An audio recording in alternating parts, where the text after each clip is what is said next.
There we go. The microphone thanks you. I'm sure it does. Hello, everyone, and welcome. Fucking hell, that just broke me again. So, we've been running this for a couple episodes, a little while, and we're kind of at a nice little elbow in the story. So I thought that we'd take a moment and just sort of get ourselves back up to speed. Just so that if anybody new is watching, you can kind of just start here and not have to backlog and just kind of start watching. So, Yeah. Wow. This is Bloodwine. Here's the story. Thousands of years ago, the lost empires of the elves and dwarves collapsed and brought about an apocalypse. The gods have abandoned this place, and it has become effectively the dumping pit of the multiverse. That being said, nobody comes out, and people don't usually remember coming in, so people here don't quite know. That being said, it's been millennia, and completely new societies and cultures have been rebuilt. That being said, this is still kind of a place that's been devoured by an apocalypse. So it remains teeming with monsters, creatures, and all sorts of nonsense. Now, soldiers and mercenaries tend to take care of the big threats, but there are always little things that slip through the cracks, and that's what adventurers take care of. It's not glamorous, but it's how you make a living. Our party consists of such people. People who take on weird jobs that go weird places to take care of problems that need taken care of. Currently, our group has made their way out of the hamlet of Anchor Hill, leaving behind smoke and rubble, alongside a great number of villagers leaving the town that has since crumbled. Recently, our friends brought about the end of the reign of terror of a serial killer in the area. Prior to this, having escaped a rather merciless and inconvenient double attack from both a group of assassins, well, one assassin in particular with a lot of money that they managed to anger, alongside 50 or so of the Life Drinkers, a little-known set of creatures that, well, they're called Life Drinkers. They take your life, they drink it, that our group has a bit of a history with. Speaking of, why don't we get started and introduce ourselves? All right. So I am, of course, Ken. I am playing Reginald Clarkswell II. He is a turtle boy, a nice Tortugan, who has served in like war prior, and really just wants to keep people alive. While serving his god, the Red Star, who has given him bad visions of things that are coming. And how long has Reginald been with the group? He has been with the group in-game about 2-3 weeks, I think we decided, yeah. And in like sessions, like 4. Excuse me, I'm Gabe, and I'm playing Henny Locksworth. She's a Volpe. Yeah, she's a Volpe. She usually covers herself with a mask and a cloak. She goes by the Owl or the Wolf. She's sort of an investigator, a paranoid political saboteur. She's very smart, very paranoid, and not much else. And how long has Henny been with us? Henny was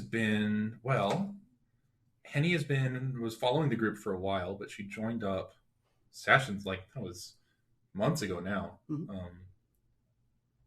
I was way back. She's been here a while, but not right since the beginning. She kind of sought out the group and then I think we labeled it a kerfuffle previously. She got swept up in their kerfuffle. Yeah. And is now here. And our third protagonist, I'm Chelsea, playing Vesta. The most protagonist of protagonists. Yes. The unofficial leader of the group. Vesta is a baker who has no physical abilities, and also not really any. Well, she has some magical abilities, but also most of her abilities are in like the social area. Yeah, you do the alchemies. I do the alchemies. And then you talk to people, and you're very nice to people. Yeah. And you just want to be friends. Yeah, and in combat, basically just just throw bombs at things. Mhm. Like, that's it. Yeah. Vesta is one of the only 2 people from the original party. Yep. The other of the 2 people from the original party would be the first in our longer and longer, it seems, list of secondary characters. I would label it a menagerie. Yeah. Yeah. So the other person who's been with us from the start is Elbjorn, one of Vesta's longtime childhood friends.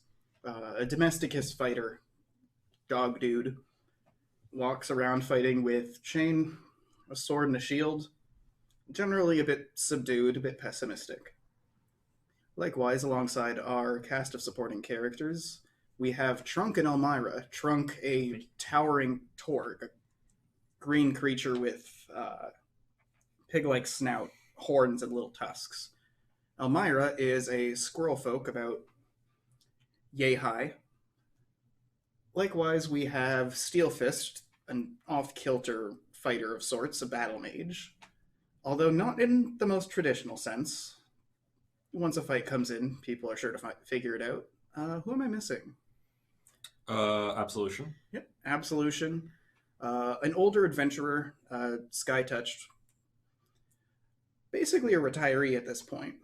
Another retiree, an old friend of his, Corvo, has recently joined us. Alongside Corvo is a dude in a bird mask. This alongside the former Captain Rollins of the village that you've just left. A mouse folk with a mohawk, a bunch of spiked armor, and a big old spear. Is that everybody? I believe that is everybody, yes. And that is our trail of people who are making their way through the world right now. Now, you guys are on the road. You've packed your things and left. You're just leaving the mouth of the village, and it's about mid-morning. How's it going? What are we thinking about? I'm still grumbling about kind of the previous adventure and wish I could have seen it all the way to the end, but gotta keep moving. The market's not open today, right? No, the exchange isn't open. Damn it. Captain Rollins chimes in. And I mean, eventually you get used to this kind of stuff, right? Some sort of higher authority's got to take over. I suppose. So, what are we doing now? Where are we going? I mean, eventually I'm sure we'll hear about this case in the news once things get settled. But that's not an immediate problem. Well, yeah, I suppose you've been laying low for long enough. I mean, I don't know exactly how much money our mercenary friend had, but I'm sure it's about run out by now. Reginald doesn't know the mercenary friend or anything that happened there, so he's just kind of whatever. So we should only have one threat in our life if we set foot back out past the mountains. Elbjorn chimes in. That threat in particular, maybe we go back to Hammerhold, see what Red and Blue and all them are up to. They might have set things up again. Yeah, it would be nice to get back to Hammerhold. Haven't been there in a while. Long road, though. Well, we can always do what I always do, which is pick up a couple of jobs. Happen to notice there's a lot of people leaving town. Trunk sort of nods. Yeah, I'm sure they could use some guards. Yeah, guard work would be good. Whew. People usually like hiring me as a guard. They look at me and go, yeah, he's a guard. Yeah, it wasn't exactly trustworthy when we first met. You strike an imposing silhouette. Yeah, it keeps a lot of people away. You're just intimidating, Reggie. That's Reginald. Appropriate. All right, well, Hammerhold's a ways away. We're not going to get anything done by standing around here. Don't suppose anyone left a wagon behind as they participated in this mass exodus, eh? I mean, we have a wagon. Do we? Salus's wagon. We lost that bad boy, remember? No. We never lost it. We Salus's lost our old one. original wagon, Oh, South Spot one. Okay. Sal's got another way. which is now Vesta's, and it was originally pulled by Vesta's horse. Oh, rest in peace, Salus. Rest in peace, Alice. Well, I mean, we avenged him. We did it. Kind of. We brought him to justice. Not necessarily. You think he's going to get off Vesta wants to go vigilante on this shit. I mean, you know, law's not justice. Steelfist chimes in. Different things. Besides, we've been doing, for the most part, illegal things together as far as we've been traveling together. Pretty good. Crime's fine. Yeah, that's a good... I mean, he raised a good point. I would argue that our pursuers are also breaking the law. But I suppose they make the laws, so that makes it kind of dubious. Just a little bit. Just a little bit. Captain Rollins raises an eyebrow. You didn't tell me you had pursuers. Yeah. Anything I should know about? You didn't tell me you were planning on sticking around. Oh, I don't have any pursuers. I mean, you want me to leave, I'll leave. I just figured, you know, we were in one place at the same time. How are you as to conspiracies? I mean, you saw that shit back in the village. I mean, it's pretty minor in terms of conspiracy, all things considered. In comparison. In comparison, oof. I mean, what do you want to know? If I can keep my mouth shut? I mean, it's not so much about you keeping your mouth shut for our safety. It's more just like, okay, you were the war 25 years back. I mean, not personally. At this point, you see Corvo nod, you see Trunk nod, you see Elmira nod, you see Absolution nod. You see Reggie nod. Okay, so 25 years ago, there was a war. I don't know a lot of the specifics, but it was led by... I know the one. Yeah, sure. Led by... Came in at the last moment, our team. Roaring down the mountain. Bloody shit, though. See, Gabe remembers that and is very happy to have brought up, but Henny does not remember that. So, well... Oh, at that point, that would be historical, fact. People would know this. 25 years ago, a kingdom to the west, which is currently the 3 kingdoms that you're banned from, attempted to form an empire and take over the land, and seeing no real inevitable conclusion, sent all their forces to attack a single point to the south of the mountains, and that was actually a previous campaign of ours. Not on stream, of course, just us as people. Yeah, well, so the sort of opposing enemy forces that were beaten back were led by a group of immortal magic users who have the distinctive ability of consuming the life force of their enemies. And once that is done, they assume the persona of those people, and they've been using this ability to travel through the ranks in the political spectrum. So And- there's some kind of magical creature then, eh? What, planar or... We're not entirely sure. It's not a magic that many people are familiar with.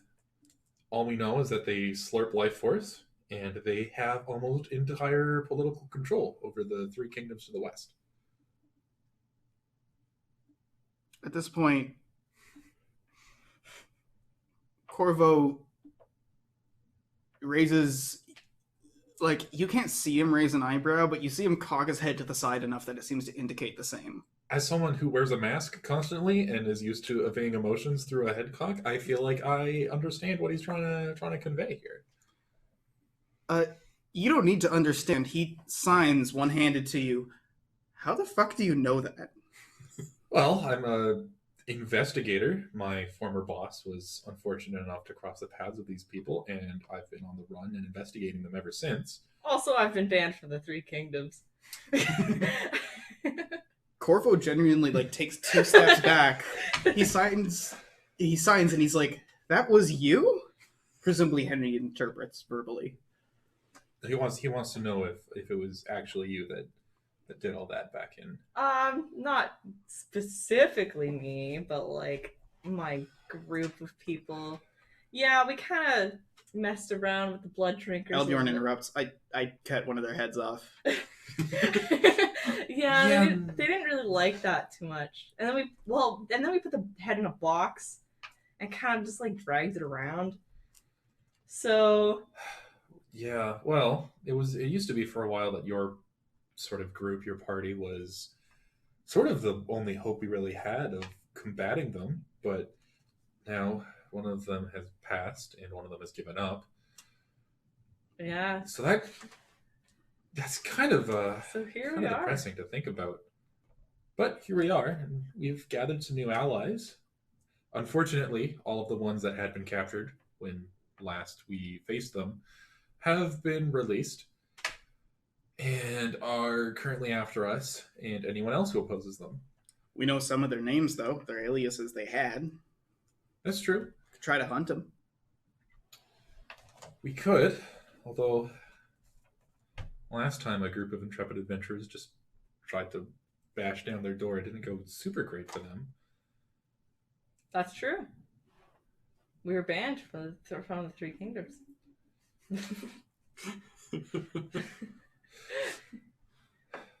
Yeah, Yeah, they got. yeah, you really were. They got Leland's blood and everything.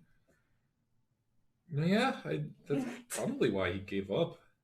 Yeah, that's fair. Hope he made it back okay. Myra chimes in. Well, maybe we just get a bit more tactical. Or we get a few more numbers. Either of those sound like good plans. You got to do this carefully, though. They're not to be trifled with lightly. And one of the things we got to consider is finance. Nobody's paying us to kill these life drinkers. This is true. This is true. And to get in more numbers, we're going to need some finances for that. Well, we have 30 gold as a starting point that we may have inadvertently stole from. Well, I guess they're both dead now. So it's not really stealing. I did. Financial reallocation. At this point, I'd argue we should at least do some sort of good with it. Maybe it's our starting fund if this is all real. No offense. Healthy skepticism. None taken. Whew. And that is the thing with conspiracies. Nobody believes you. Well, Well, I mean, usually the thing with conspiracies is that there's people conspiring. yes. Well, I would argue, successfully conspired. Or colluding, Mm-hmm. Any other C words you'd like to add to the vocabulary? co-working, Co-working, collaborating. cavorting. Ooh, cohorts. That's not really a verb, more of an adjective. Cohorting. Where are we going? Hammerhold, I think. I think so too. If there's any place that we're going to find help, I mean, if there's any place I know like the back of my hand, that's Hammerhold. Well, it's north, I guess, I think. And I suppose we do know one of the people that those bastards are impersonating, don't we? And who's that? That'll be my former boss. And who's that? Man, I forget his name. We had a name for him. It's been a long time. I knew him as boss. Didn't like his name being out there too much. So you Well- don't really know him. Well, I mean, he told me to do things and I did them. Hmm. So that would be back in Hammerhold. I'll be back in Hammerhold. Absolution chimes in. What if... Well, do we know any of the others? Let's see, do we know any of the others? Cree. Went by Well, Cree. he went by Creep, but that was an alias. To an alias. Uh, Boru? Was Boru one of them? Yeah, Boru. Now, what did this Boru look like? Dwarfborn. Sort of fat, dwarf-born. Real charmer. Oh, that son of a bitch. Oh, you know him. You know Boru? I knew Boru. Wait. Dark skin, dreadlocks, war profiteer, Oh, that's the war one. criminal,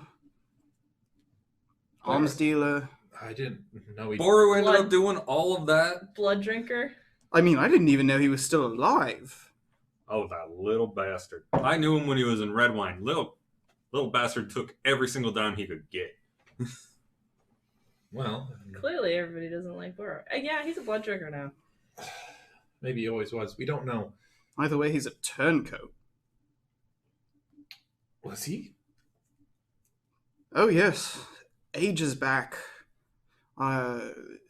It was an attack. We were at a place called Rookery Hill.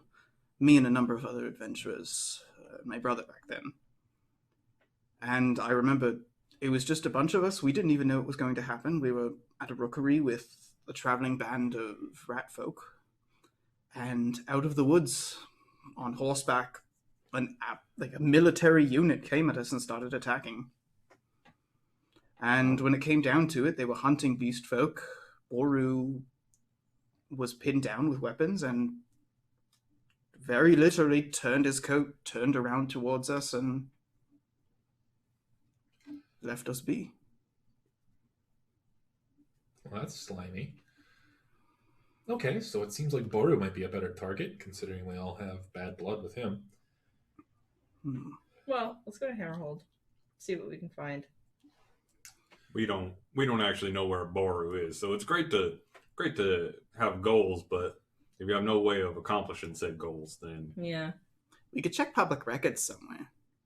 We could? I don't think he would use his name, like his actual name in the public records, though. At this point, you see Corvo toddled up. He signs asking if you guys have a map. Well, we didn't exactly stop to grab supplies on our way here, but we do have a map of I the have a map of coast. a couple of places. And we had a map of the coast. And I don't think we had a literal map of the mountains. We were mostly going by, like, mountains. But I don't know that... Corvo just nods and points to the road, walks ahead of the group. Let's go. Yes, seems good to me. mm-hmm. All right. So who's going to be keeping watch at the head of the group? Sounds like Corvo is. Corvo. Also, I have a question. Yes. I can't ride horses, so am I in the cart? Or Presumably. Or are we walking at me pace? It's a one-horse cart. It doesn't have a seat. So I think we're walking at Reggie pace. Or we could look around for a cart. Like, people left in a hurry. There's a lot of carts here. Actually, if anything, there's barely any. People took most of them to ferry their belongings out of town. I mean, I was assuming, but like... He Might can't be sit one on the left. top of the cart? Or like, just in the cart? No, like, this is a tiny one-horse cart. It's, like, this big. Hmm. And you're too big to sit your bum in it? I mean, I'm so large I can't sit on a horse. Mm. It's not good for their spines. I would imagine not. Could you try taking your armor off? And like... Oh, that does not help. Trust me, the majority of the weight and he just taps his back it's stored up. I can't take that off. Oof. Seems evolution dealt you a bad card. Wow. Okay. Oh, I disagree. Want to pull up the map? Alright. Maybe we should get a bigger cart for him to sit in. Like, would we be able to trade it for a bigger cart, perhaps? What map are we loading? I just heard laughing. Yeah, that was a hallway. Oh, okay. Just this one right here.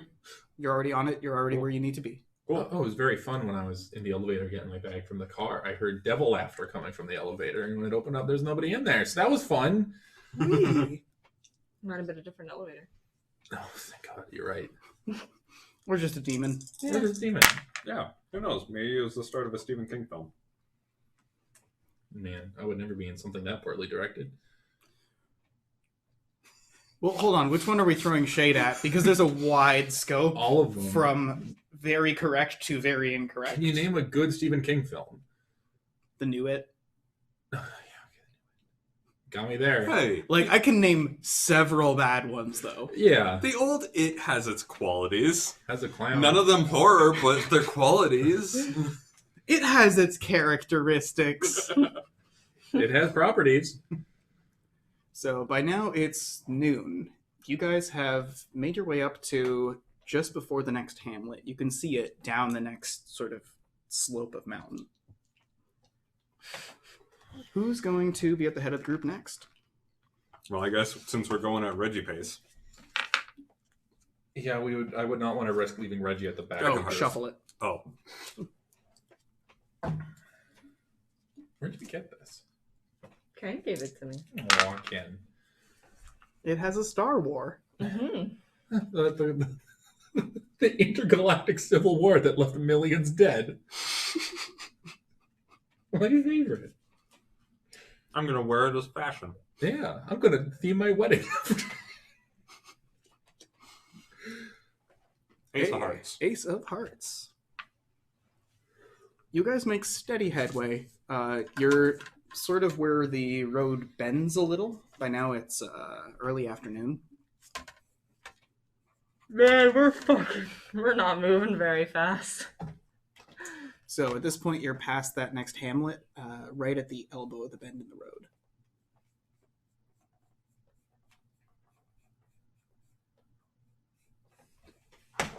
And it's early afternoon. Who's next? I'll take it. It's gonna be a Shuffle it and draw. red one today, boys. Mm-hmm. The look has to change eventually. Oh, that's. Yeah, I mean, I feel like you shouldn't go to a casino with that attitude. Yeah. Because that's the thing about luck, right? It's kind of non-existent. Yeah. Also, casinos are rigged. Yeah. Well, okay, here it is. 4 of clubs. It starts raining. No! Ugh, hate rain. Luckily, Reggie actually kind of enjoys himself a little bit. Henny is staring daggers at you as you like, da-da-da, and he's like, oh. even though you guys are far south, it is early fall, so the rain is at least chilly. As opposed to cold? Yeah. Oh, man. Well, or warm. The rare, You have pleasant fur. warm What do rain. you care? Hey? Have you ever had wet fur, Reginald? At this point, Albjorn No, just, I have not. Albjorn just gives a good... What?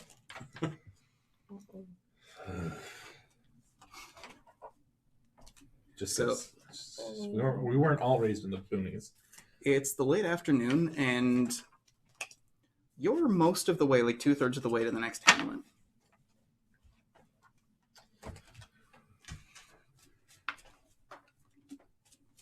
You guys see the tail, it looks like, of the caravan ahead.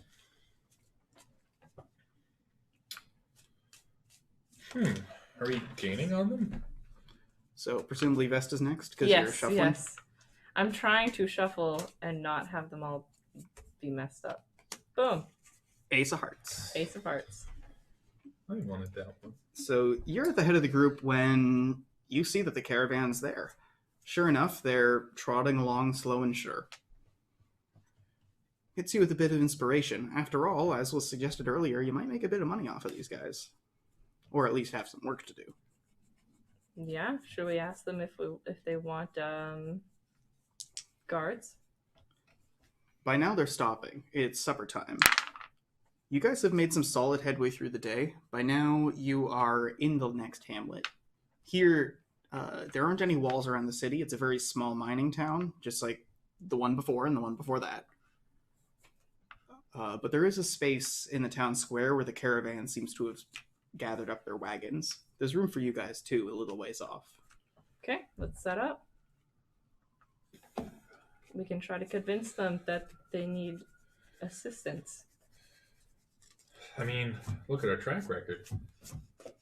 Yeah. Actually, you don't need to talk to them because they go to talk to you. Cool. Well, hello. Hey, the representative is speaking. Somebody you don't recognize before, actually. Funny enough, you don't recognize any of the counselors from the old town in here. They're all just citizens. We were wondering, you were the investigators from the village, right? That we are. Our caravan's going up ahead. We're splitting in half once we get to the fork in the road. We were wondering, would you be willing to guard us whichever direction you're going? Reggie comes up, gives him a good clap on the back, and go, "Oh, you can bet that I'll guard you until your destination." Thanks. You could have put that a little less ominously. How is that ominous?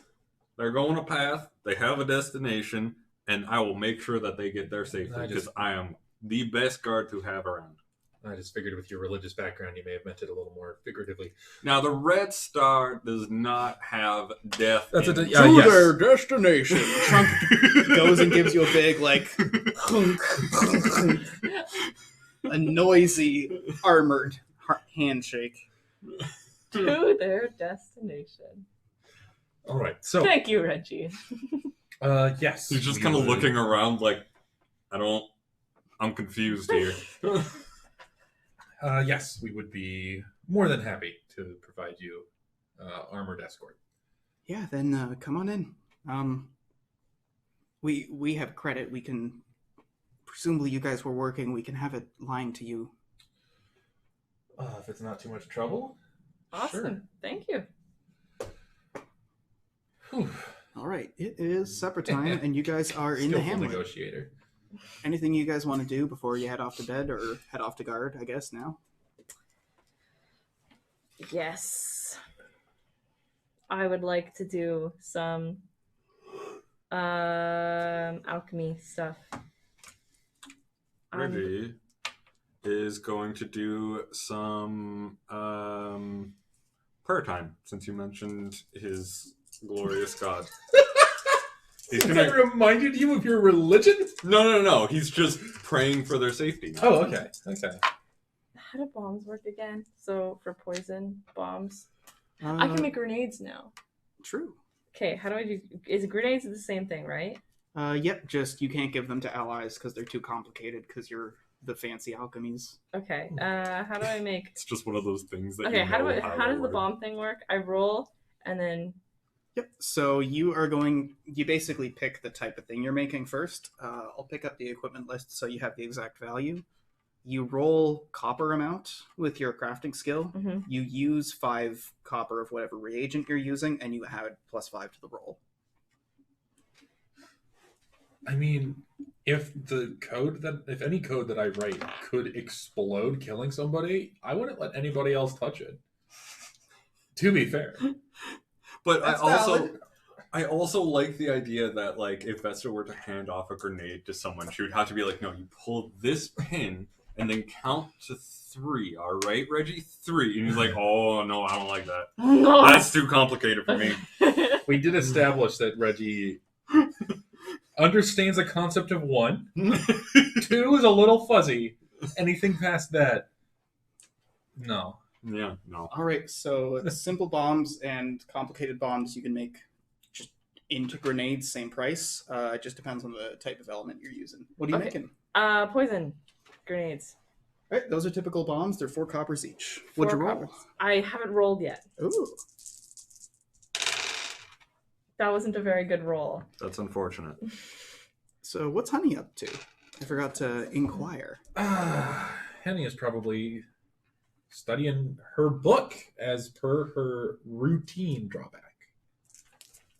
All right. Prayer was also my routine drawback. 3. I make 3. But you get healed for it, so... Yes, but I also have Unfocus, so I heal half.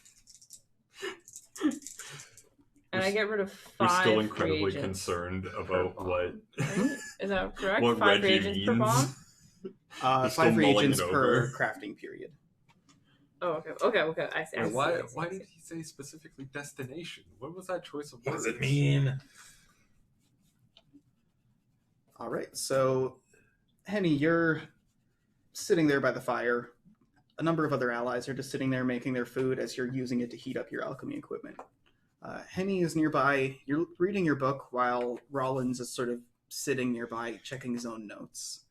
Reggie is quietly meditating, and Reggie, you notice Steelfist just tuck into his tent early without any mention, just sort of slink off. Okay.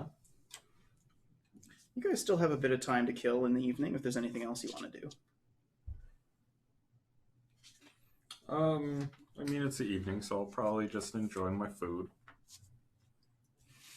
Whew. So, Captain, have you been ever been outside the village? Me? Yeah. Oh, a number of different times. Tours of duty, that kind of thing. Oh, yeah. I mean, I had a military career, so I went all over the place, you know? Yeah, that would do it. You don't believe about the life drinkers, do you? Hmm? You don't believe us with the life drinkers, do you? Well, I mean, I have a bit of healthy skepticism towards just about anything. Well, I could share that sentiment. More importantly, it doesn't matter if I believe you. I can be on your side without believing you. That's a good point. That is a Healthy good skepticism. point. Healthy skepticism. We'll put it that way. Well, I envy you for being able to have it. Is Vesta continuing to brew? How much time? What time is it now? Now it would be Evening? evening. So we Yeah. still have, like, after this, we still have early night, late night, the witching hour, and twilight. So- Some of the kids and older folk have gone off to bed within the caravan, but a number of people are out there just sort of wandering around, chatting, drinking. The villagers are still very much paranoid the way they were back in the village, but here in a different atmosphere that hasn't been terrorized for the past month with random killings, things are a lot more at ease. Yeah, okay. I'll do another one. Another bad roll. You still have the remainder from the last one that you carry over if you're Yeah. making the same thing. Yeah.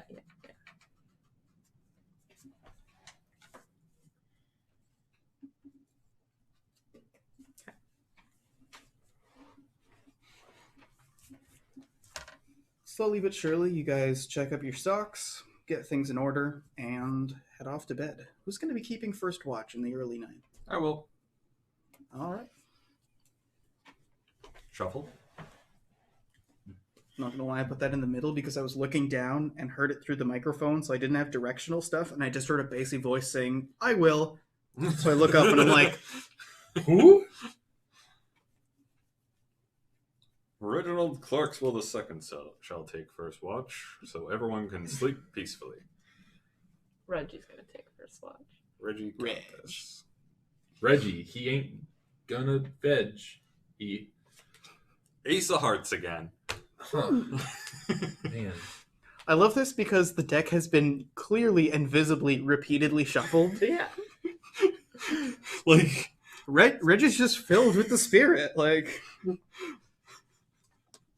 I love it because you've shuffled it, I've shuffled it, Gabe shuffled it, and I still managed to draw the same card. At this point, the rain breaks and it's a nice, pleasant night. You can sit back and watch the stars. Even though it's dark, it's the sky, the celestial plane in it. After all, this is where you'd be looking. And it's a little bit of peace you have. In the low sky southward, you see a slow-moving distant star, and a little bit behind it, a little red one. A little bit behind that one, a little blue one. Who's going to be next? I'll be next. As I'm going to bed, I point out the star and the red star in the sky to Henny. I mean, there is a star and it is red.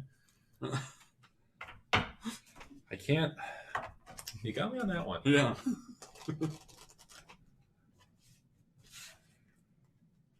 So you think the red star would let me get a good watch in with a nice red card? If he likes you, then yeah, he'll do it. All right, let's see. This could be the turning point in. You have yourself a good night. Ooh! King of Diamonds. Diamonds. Yes. And Henny thinks to herself, I will. probably coincidence. I will convince Henny yet. The red star. I like this. After having the rain on you last night, you sort of sit out there and, I mean, you got a decent bit of fur, so it's not like the cold is bothering you much. You sort of let it dry out a little and take in a bit of that coolness. Sure enough, you're on your back and you see that chain of stars go over the sky, and you can't help but sit there and go, fucking Reginald. Fucking Reginald. Ugh. Calm night so far. Who's next through to the witching hour? Trunk. Okay, sure enough, Trunk wakes up earlier than needed to be in the middle of Henny's watch. Gets up and starts making some tea. Takes over after a little while.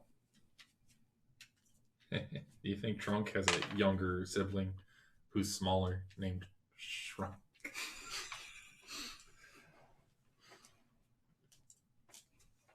I think they do. Okay. I thought you were gonna like go with the, like a trunk is like a large container. I thought you were gonna go with like a small container. He's a box. carry-on. Box. Yeah. Carry on? Yeah. Who's gonna be on the last watch in the early morning? Absolution. Okay. All I was right. going to say LB. Yeah, true. Mr. Elbjorn. Yeah. Albie can be on the On the first watch out. first watch out. All right. You awaken in the early morning. Vesta, you get a very grumbly early morning apology from Trunk. There's a little blood on your tent. You look, Yeah. it's a spatter, but I mean, it happens. Yeah. That's okay. Now that it's daylight, you begrudgingly see him sort of like walk to the edge of the camp. There's two small little monster corpses he just sort of picks up and heaves into a nearby alley. That's fair. Slowly but surely, your group and the caravan sort of crack and grumble. That being said, now that you guys are traveling with just villagers and civilians, it takes some time to get things up and running. It's the dawn hour, and not everyone is up yet. You guys might be able to squeeze in a bit of time for yourselves. Yeah, I think Reggie will probably do some morning exercises. Probably do some like calisthenics. Try and touch his toes, but it's really not. Like he goes up and then just like. That was pretty good, Reggie. Do you know, like, the, I forget what they call them. There's a name for them. Right, burpees, that's it. Burpees. I feel like Burpees. Reginald can't touch his toes, so it just becomes burpees. Yeah, he like goes up, like almost does a jumping jack. Like he does it with such enthusiasm that he almost does a jumping jack. And he tries to like touch his toes, but instead just plants his hand on the ground and spreads his feet out. If you walk nearby, you can genuinely feel a bit of like a clunk every time it goes down. Roll science. Okay. That's not a great science roll. Let's see. That's a 6, 9, 12, 17. 17. You've never really thought about it, but like, you're starting to get the horse thing. Based on the rumbling you're feeling in the ground, he must literally, not as a figure of speech, weigh a ton. Whew. It's a large lad. That is a large person. Yeah. I feel like you could base an entire measurement system off of one Reginald, making him One metric yet. making him a unit. Yeah. He's an absolute unit. Right. And You see Absolution in the corner, just sort of, and you see him like forget something, and he just sort of gets back to what he's doing. okay. So Absolution, so you knew Boru, but you don't know anything about where he might have gone? No, last we saw him was Rookery Hill. After that, I tried to hunt him down a few times. After all, I've not always been a good man, but well, I guess I'm not either, since I'm still going after revenge, aren't I? Revenge against who? I mean, Boru. oh, I mean, I was thinking more of like sort of a justice, take the corrupt out of power position, but we can do it for revenge too, I suppose. Well,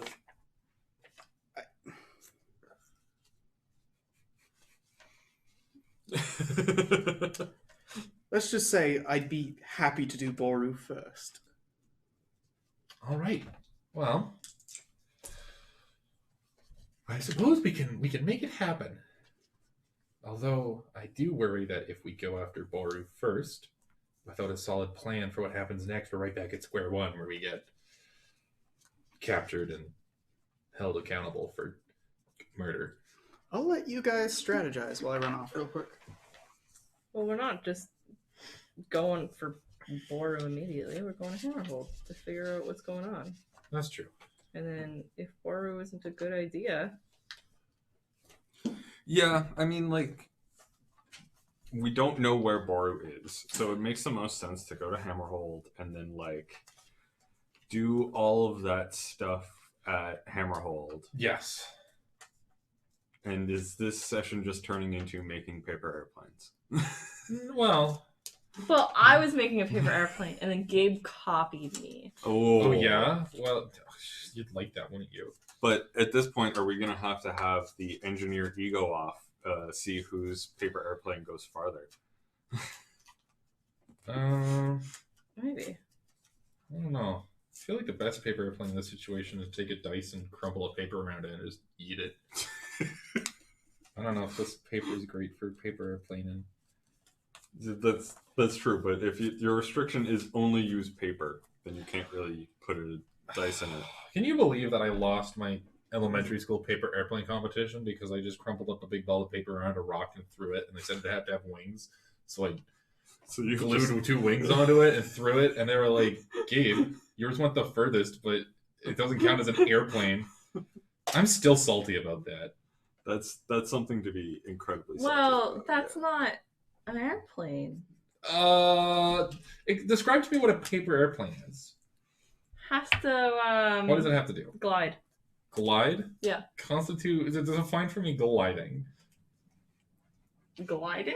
Yeah. Using air Uh-huh. to keep it afloat and not just its own momentum. Oh shit, you did a really good job with that. Now, hold on though. Because it did have wings, so it was gliding a little bit. No, it wasn't. Yeah, it was. It was a crumpled up piece of paper with paper on the side. Yeah, those are wings, and it helped it glide. It did not glide. It glided a little bit. No, I feel like there has to be a certain amount of air keeping it up, rather than just its momentum. This is just engineer debate right here. So you're saying the air resistance has to slow down its fall? Because my paper crumpled up thing would fall faster in a vacuum. The only way I would just straight up say that a paper airplane is a paper constructed object which, with an initial thrown momentum, is capable of generating lift. It's not though. It doesn't generate lift though. The only way I would say that yours is a proper paper airplane is if it went further the second time you threw it. I would also say that there's a bit of like a philosophical construct then thing. You can say that it actually did. I would say it's also a philosophical construct thing where, like, ultimately, if you create something which fits the same definitional terms with an explicit purpose of making something that does not fit those terms, you haven't fit the terms. Are you more of a platonic idealist or a aristocratic realist? Aristotelian realist. Me and Gabe have had this debate a couple of times now, and then one time we had the debate in front of his dad, and he's like, "Oh, actually, that's a debate that's been going on for quite a long time," and like went into the depths of like the difference between the two. Yeah, it was kind of scary actually. I was like, Chelsea's wrong about music, and he's like, actually, she's using a school of thought that Plato agreed with. And I was like, yeah, well, Plato's a big dummy. He's like, he was, but you're also wrong about that too. It's like, oh man. Dad, you're supposed to be on my side. Yeah, stop speaking her side, Dad. What the fuck, Dad? Dad, go be religious or something. Which makes more sense if you know that Gabe's dad is pastor. Yeah. But you don't know that. So... Don't Google pastors. Don't dox Gabe. Don't dox me. Don't at me. I'm just imagining somebody being like, Pastor Gabe's dad in Google. Honestly, it would probably... Well, I shouldn't say that, but I'm pretty sure he's mentioned me before. And he's a pastor. And, like, I don't know if he's done the math. There's not a lot of them. I mean, Gabriel is a biblical name. Yeah, I guess. If you Google Pastor Gabriel, just Yeah, that's true. It's probably like pastor at some like Church of Gabriel, like Yeah. Talking about Gabriel. I yeah. don't know who Gabriel is. See, but- clearly when naming you, your dad had cybersecurity in mind. Yeah, Yes. clearly. Anyway, I made that instead of a paper airplane. So there. It's got a little face. Flip it, and my face changes. Now, speaking of flipping, you see tons of flaps being closed and latches being secured. Looks like the caravan's ready to kick things off now that it's the early morning. This is very cute, Gabe. Sorry, it turns out that, if you Google that, you don't get anything, and you just get a guy who helps heroin addicts, who isn't my dad. That's Okay. good.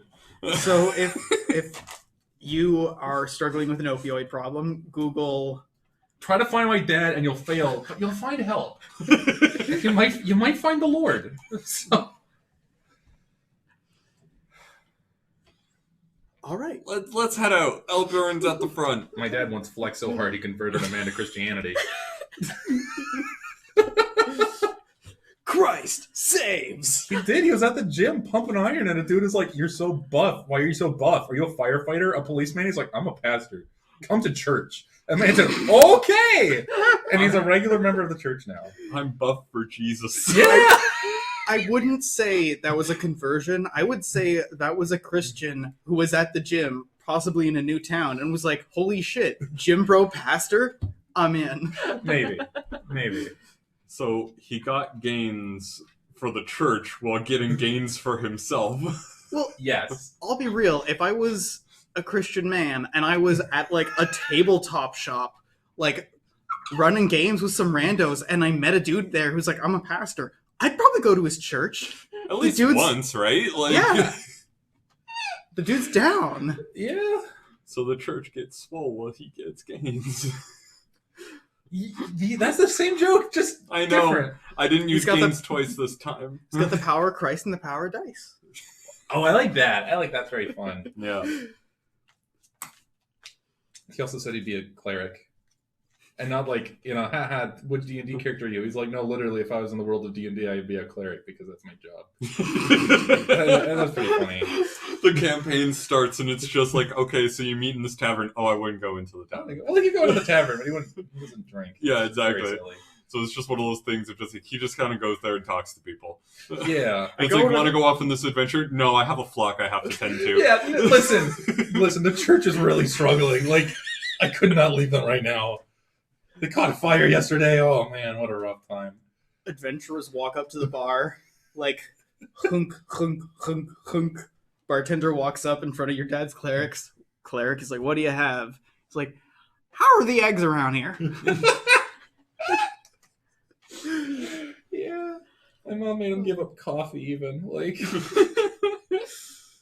oh, boy. I'm so sorry. Oh, The God. sweet brown juice. It is Sweet brown needed. juice.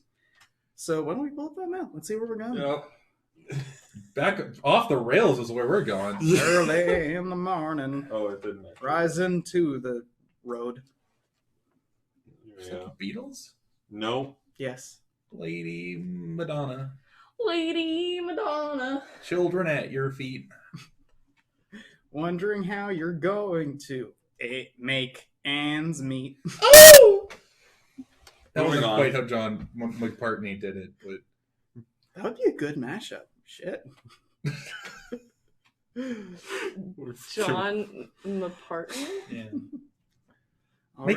It's McCartney. I fucked up. Okay? Just so confused. This till the But past like 10 But minutes. his name is Paul. What? It's John Lennon. I thought it was John McCartney. No. John Lennon is John- Paul McCartney. We're just trying to run a show here. Okay. I know Ringo Starr. Yeah. The fourth one. George Harrison. You're making that one up. And the fifth one, It was the guy that they hired after John died, and he had different teeth. I thought the fifth Beatle was like the dude they hired while they were like small time in Berlin who quit before they made it big.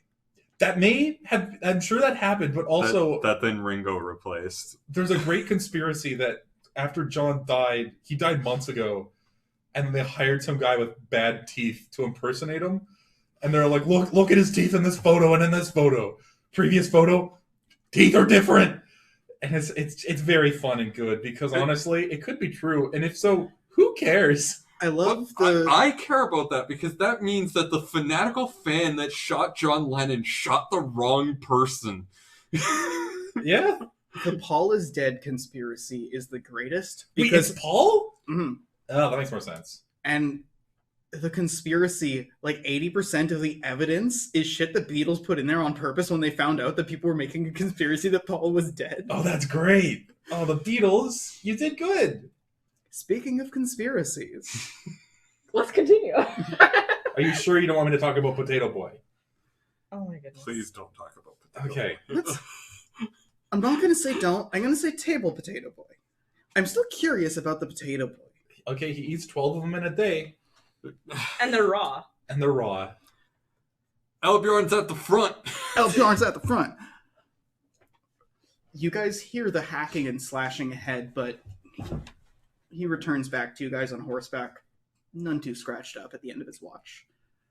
You guys haven't made too much progress. You've moved from the hamlet, that one, and then only really made it up to where it intersects the grid line there. Yeah. By now, it's mid-morning. I'll take next. All right. Still says evening on the thing. Oh, right. Mid-morning. Now I have Lady Madonna stuck in my head. I wonder how you're going to make the ends meet. Well, she makes bread. That's what Vesta does. I wonder if she's a material girl. In a material world. Yeah. Now we're just doing song mashups at this point, and I'm both okay and not okay with this. Song mashups live on Twitch are not the sort of thing that I imagine would go well typically. No, actually, they go pretty fine. I mean, they have the entire Twitch Sings category. Yeah. Twitch made its own platform for people to be able to sing and do karaoke on. But none of us are particularly great at singing. No. Now, hold on. Would you agree with this statement that listening to They Might Be Giants is like saying, I breathe sometimes? I don't know what that band is. So no. I guess not. See, I do, and I feel like I still don't get the reference. Damn it. I'm so confused by all of your statements that I got 6 I'm just, spades. okay. Well, don't blame me. They Might Be Giants is a wild band. Reggie's just staring at Henny like mad ramblings as she reads through a book, and it's just like, now what the hell are you talking about? I know there are giants in the Freedlands, but it's pretty definitive that they are in fact giants. Then obviously those aren't the giants I'm talking about. They might be giants, and they sing fun songs. Isn't that an essay about the Celestia Demonica Tenebra thing? Maybe, but this is one... Alistair a giant? I'm your only friend. I'm not your only friend, but I'm a little glowing friend. Everybody's looking at him How are glowtorps involved? It's a birdhouse in your soul. Corvo sort of like...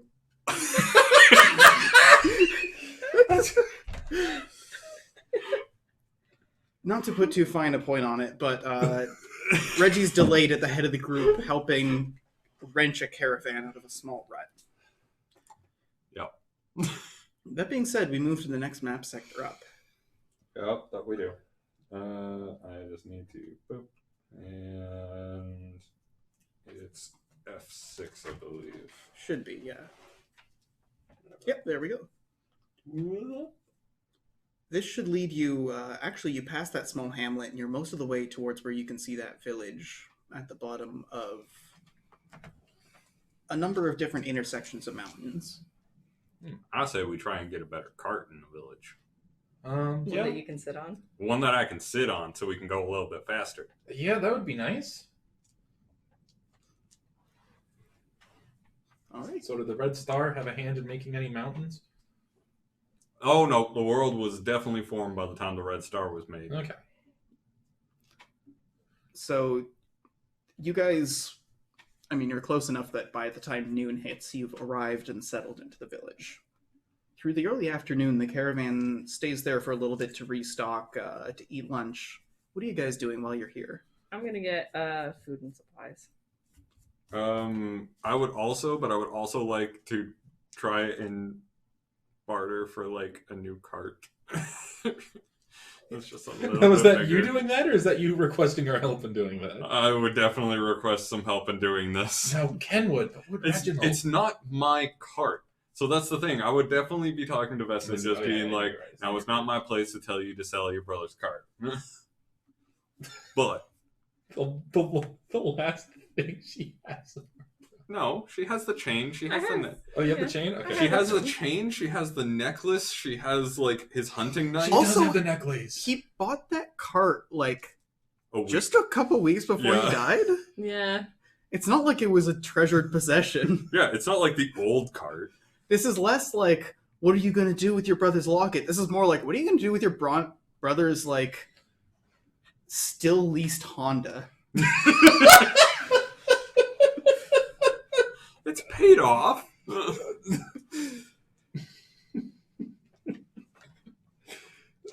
Speaking of which, you can't find a used wagon, but as you guys are shopping and making your way around sort of the market square, you do see that there's a lot with a number of different used wagons. Okay. Yeah, let's check it out. We need one that Reggie can sit on. And also the horses can pull. Yeah. So it's like, what, a 2-horse at that point? Yeah, you need a 2 or a 4 horse. Or the rare custom-made 3-horse. Is that like a tricycle?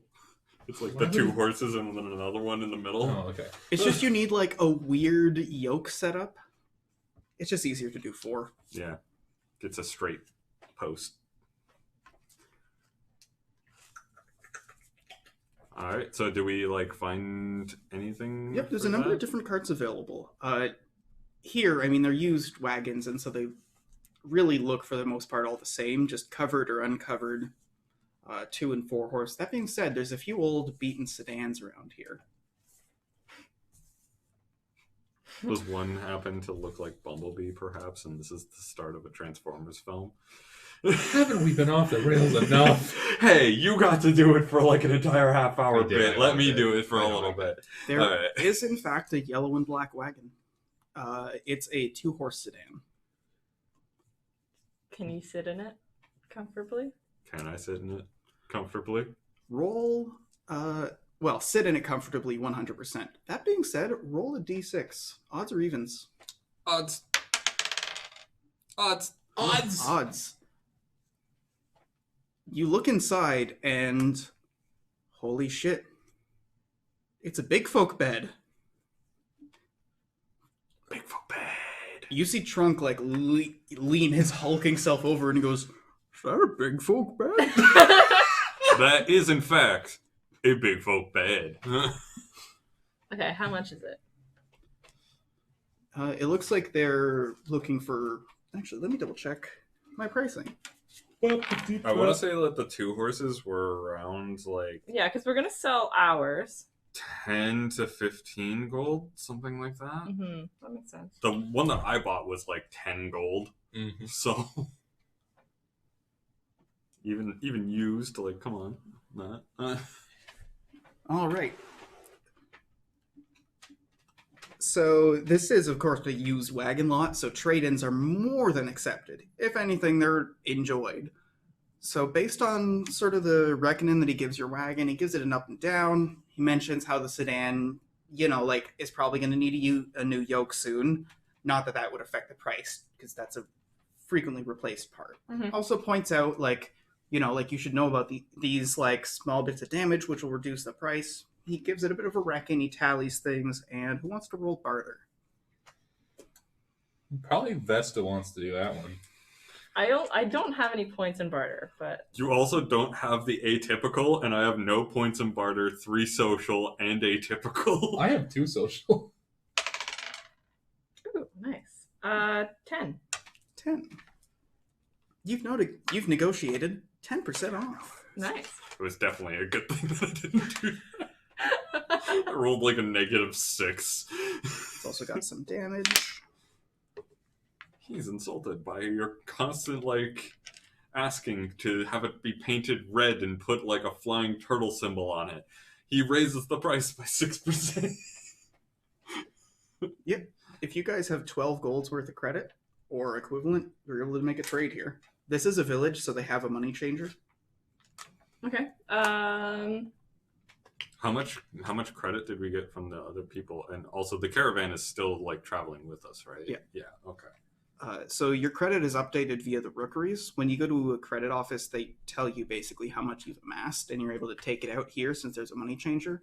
Yeah. Currently, you guys all have about 3 gold saved up. Okay, why don't we just use, because we have a whole pile of money in a box. Why don't we use some of that? Well, if we're already on the road, why don't we just take out our credit? Yeah. Just buy Because, things I mean, when we're in the villages. We're planning on leaving the area where credit is going to be useful. So Okay, yeah, I mean, we could use some of the credit, but then we're going to have to use a little bit of I'm gold. definitely willing to pitch in more because this is a specific thing that's, going to be helping me out along this journey. Well, I mean, we all benefit from moving faster. No offense. None taken. That is a fact that we would, in fact, move faster. So we need 12 gold. Yeah, and we have 3 gold in credit overall, so we need 9 gold. I'm willing to pitch in 5. Oh, sorry, you have 3 gold each in credit. Oh, That's basically the money you guys made working the investigation. If you put in 5, I'll put in 2 gold.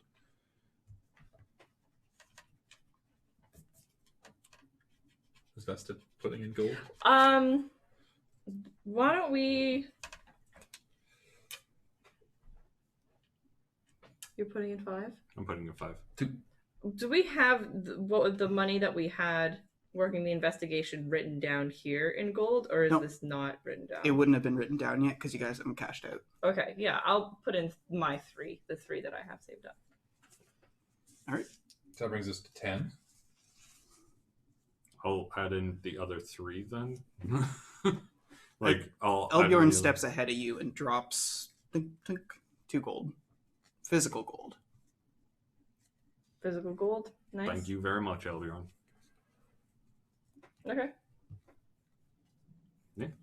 All right. The trade is made. It takes a bit of time to hitch up a horse. Which horse is going to be tugging this one? So, I was looking at our horses. Yeah, because we have... Your horse can haul 2. Salus Horse Fist loves pulling. Does he now? Oh, yeah. Steelfist's horse, named Horsefist, does in fact greatly enjoy pulling. Salus's fucking hated it. Yeah. You also have a curved top sedan, so honestly, Steelfist just figures if he doesn't have a horse to ride, he'll just sit on top of it. Yeah. Yeah. And then Salus's horse. Do we still have Salus's horse? Yeah. Daggerfire. Daggerfire. Because I could just ride Daggerfire and give Oak to the sedan. Yeah. Because Daggerfire doesn't like pulling. No, Daggerfire is very much like Salus. Does not like heavy physical labor. He much prefers to be the speedy boy on that. So, I think we're gonna have Horse Fist. Why does he look like something out of The Nightmare Before Christmas?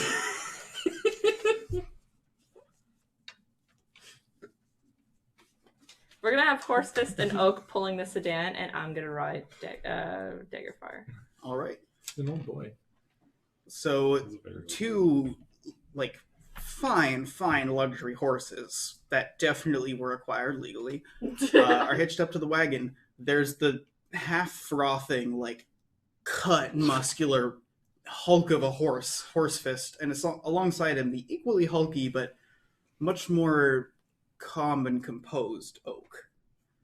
That being said, they're both well-trained horses, and so they clatter the wagon to life, and on we go. Horse fist. Horse fist. All right. By now, it is the late afternoon. You can push a little harder. That being said, some of the, like the kids in the caravan are starting to complain. For the most part, the adults are willing to keep going, though. Okay. Well, I mean, kids complain. That's what they do. Reggie's definitely not taking the lead. He's enjoying the big bed. Elmira will take the lead. Oh, she will? How nice of her. Yeah. You guys notice that one wagon unloads roughly half of its belongings, and there's a number of different villagers who seem to settle in here, going to relatives' houses and that sort of thing. I also realized that we kind of bought the equivalent of a creepy van. It has a bed in it. Well, it is a big folk bed. It would be like if you bought a van and it had like a very special mattress for like someone with a spine sort of thing. You know? Yeah. I have one of those, and they're nice. The only thing better than just the, like, my own muscular integrity aside, even that, like, thrown out of the equation. It's nice to, like, wake up in the morning and go, ugh, I'm gonna watch some TV.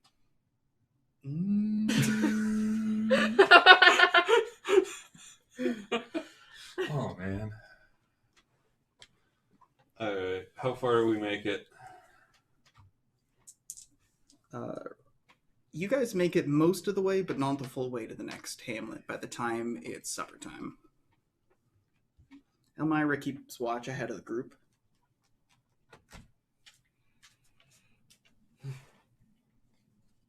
And returns a little scuffed up, but looking fine nonetheless. Okay.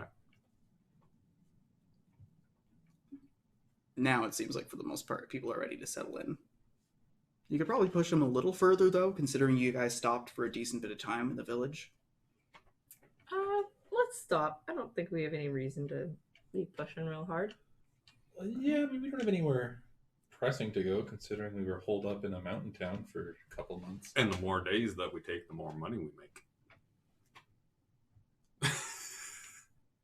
Yeah, I guess that checks out. I don't know how I feel about that morally, but... The wagons slowly, by your direction, move to a stop and circle off the side of the road. From here, the villagers take care of camp. They set up a nice cooking fire, get everything ready. You guys have a decent bit of leeway to sit on down, get cozy. You guys spending your time doing anything? Yes. I'm going to do some ritual magic. Ritual magic? Ooh. I'm going to read my book. As you do ritual magic, I'll be like over here, being like... What's Henny reading? Her Arcana book Oh. that she's had this whole time. What chapter is she on?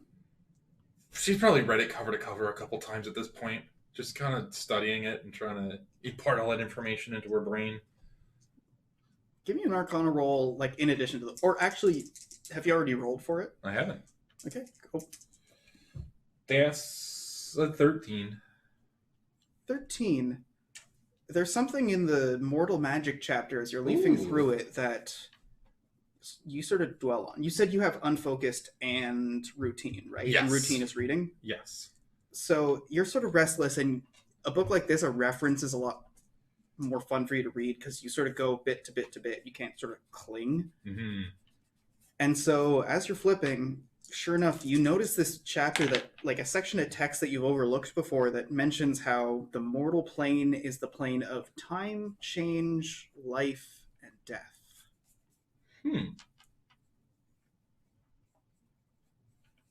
For some reason, this nags at you a little. And you're practicing your magic, I take it? Yeah, I put some boards on Elbjorn.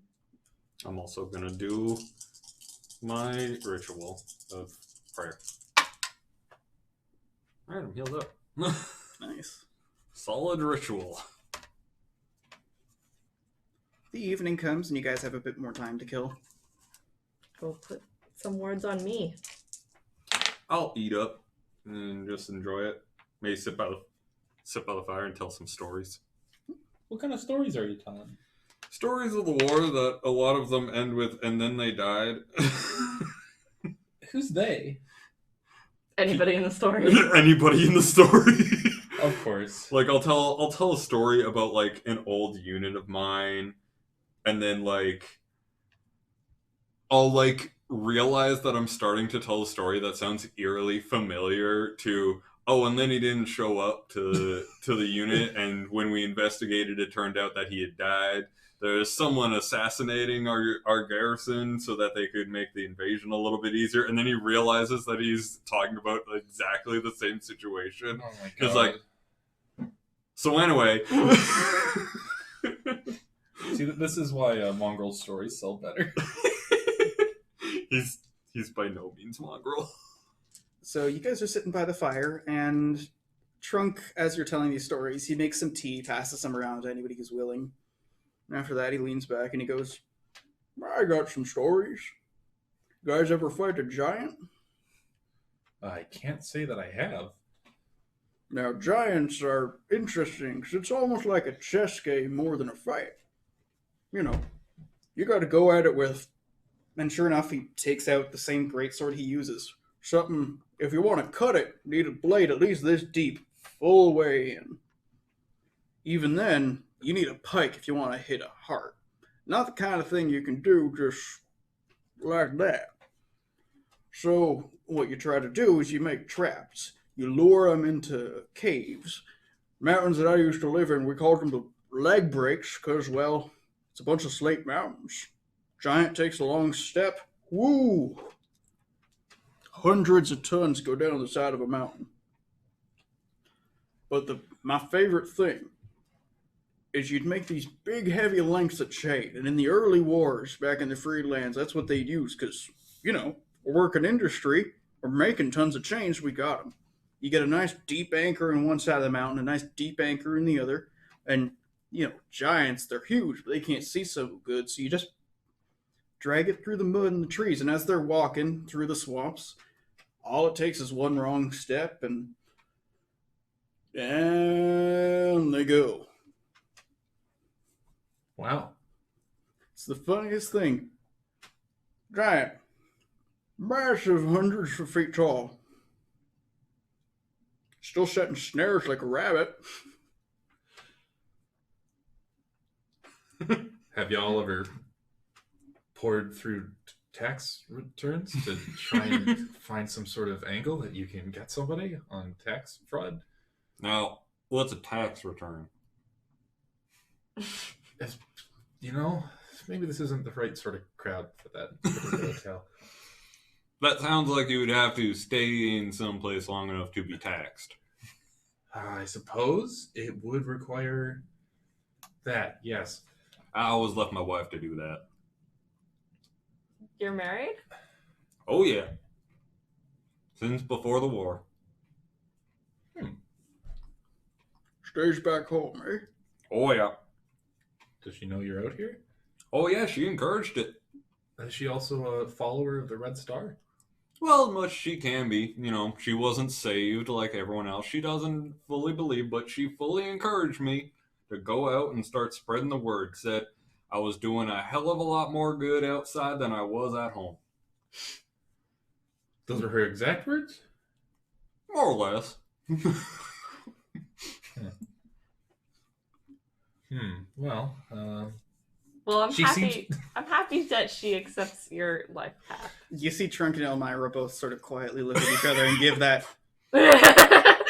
Oh, yeah, Trunk and Elmira 100% get it. she seems to be a woman of great political tact. Oh, that she is. She was fantastic. Seems like for the most part, people have gone to bed. Who's going to be keeping first watch? Me, pick me. I'm ever so smart. Smart. Smart. Smart. I watch Rick and Morty. That's relevant again. Is it? They're coming out with a new season. So it's going to be relevant again real soon. Oh, Finally, something for high IQ people to do. I know. Finally, something for us thinkers, right? Hey, do you guys see laughter as a form of weakness, or is that just a thinker thing?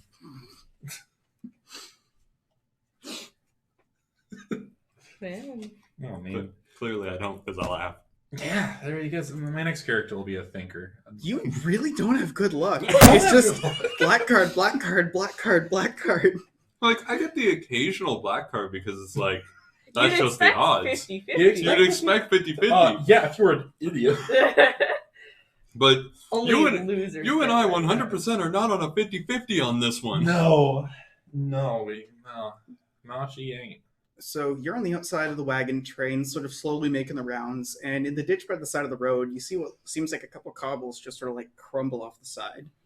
Sort of startles you with the noise, but you blink, you look, and then you look again, and you see them kind of almost aggressively rolling along the road towards you. They're starting to whip at you. Son of a bitch.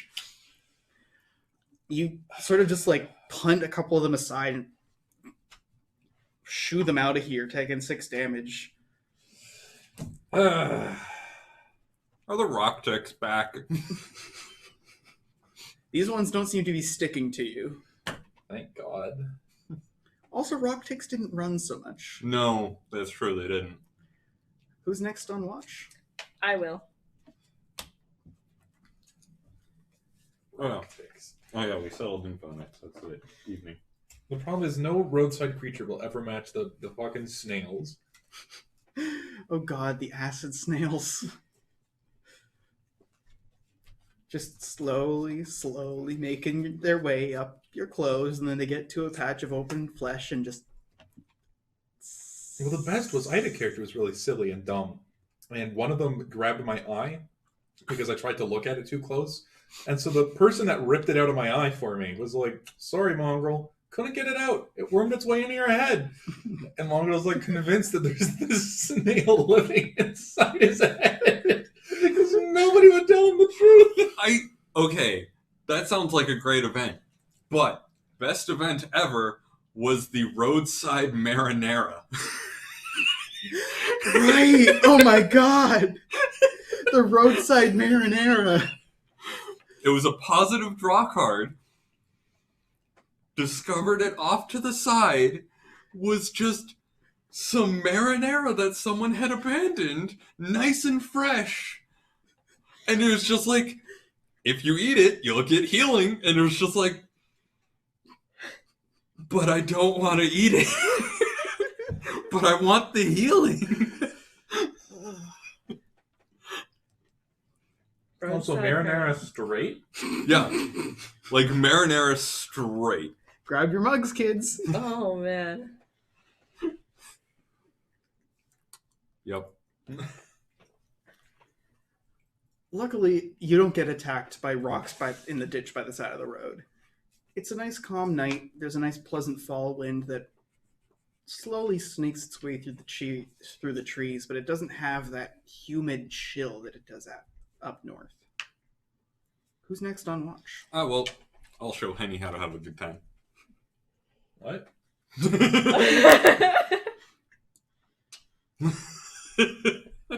Henny is not interested. You are married, sir. I don't think Reggie's interested either. I don't think he meant to make that reference. He's going to tell you the greatness of the Red Star. That's for sure. Yeah.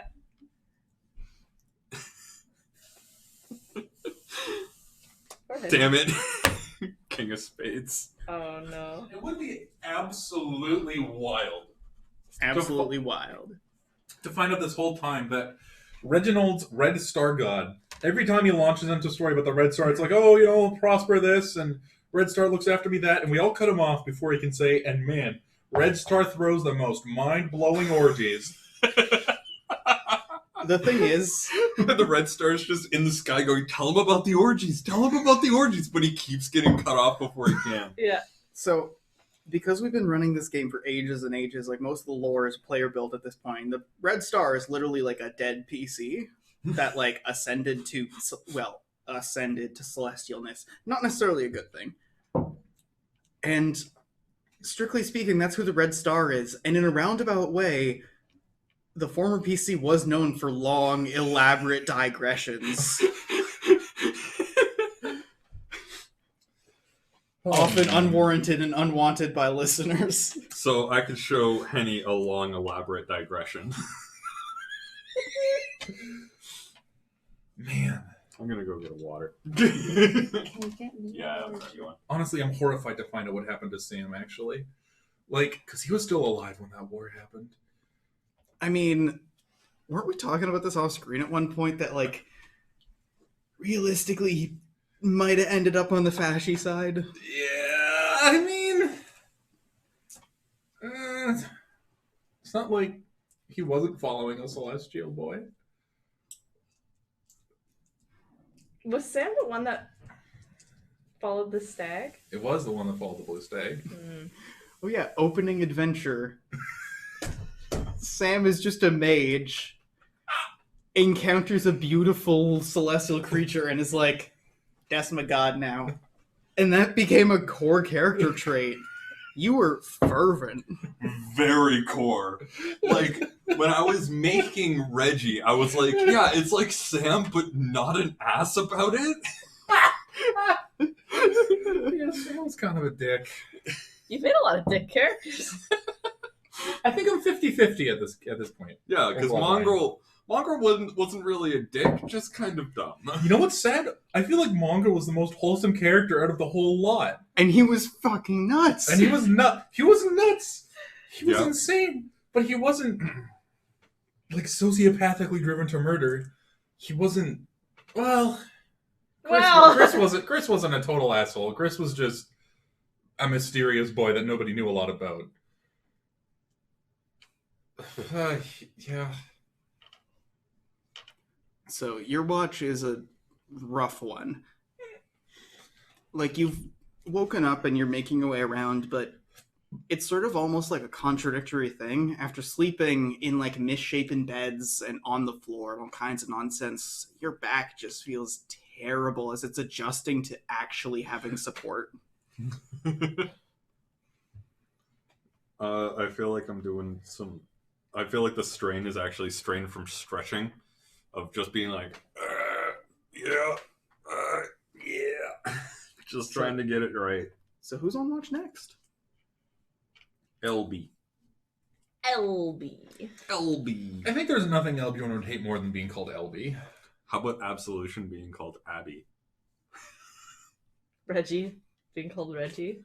No, I'm saying I don't think Albion would care if other people were called silly. Yeah, names. that's true. That's true.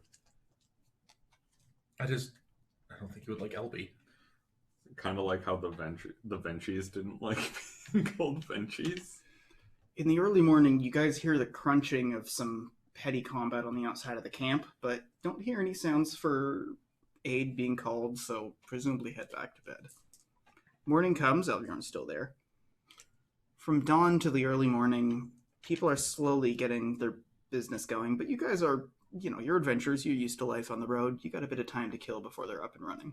Anything you'd like to do?